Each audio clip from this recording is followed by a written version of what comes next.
রাতে রহস্যজনকভাবে বন্ধ করে দেওয়া হয় বৈদ্যুতিক লাইন। এরপর 300 থেকে 400 লোকজন নামে বাজার এলাকায় দেশীয় অস্ত্র নিয়ে মহড়া দিতে থাকে বাজারের এ প্রান্ত থেকে ও প্রান্তে।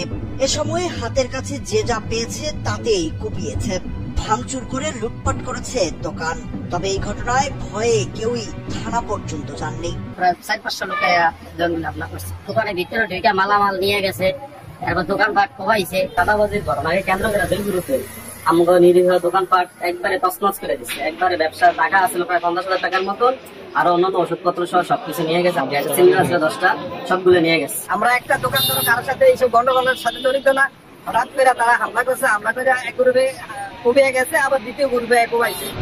এই বাজারের বেশিরভাগ দোকানই খেটে খাওয়া মানুষ এবং তাদের উপার্জনের একমাত্র অবলম্বন ছোট ছোট টিনের এসব দোকান, যেগুলোর প্রায় প্রতিটিতেই এখন শুধু ধারালো অস্ত্রের গোপ, লুটপাট ও ধ্বংসের চিহ্ন দেখা যাচ্ছে।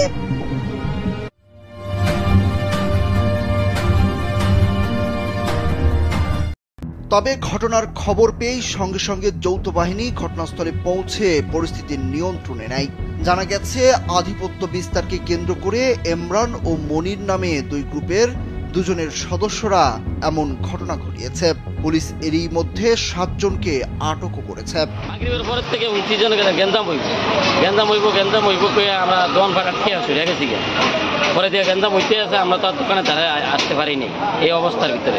পরে দিয়ে আপনার এই সেনাবাহিনী আইসে, পুলিশ আইসা সেনাবাহিনী আইসা এখন নিয়ন্ত্রণ করছে। পরে দিয়ে আমরা দোকানের কাছে আই দেখি যে এই দোকানের অবস্থা এই মিলে করছে। দোকানের ভিতরে ঢুকে মালামাল নিয়ে গেছে, এরপর দোকান পাট। আমি বাংলা বাজারের একজন ব্যবসায়ী দোকানদার। 5 আগস্টে একবার আমাদের বাজারে হামলা হয়েছে, কিন্তু আমরা দোকানদাররা এগুলোর সাথে জড়িত না। আমরা একটা দোকানদারও কারোর সাথে এইসব গন্ডগোলের সাথে জড়িত না। হঠাৎ করে তারা হামলা করছে, হামলা করে এক গ্রুপে কুপিয়ে গেছে, আবার দ্বিতীয় গ্রুপে কোবাইছে। আমার 2টা দোকান কোবাইছে।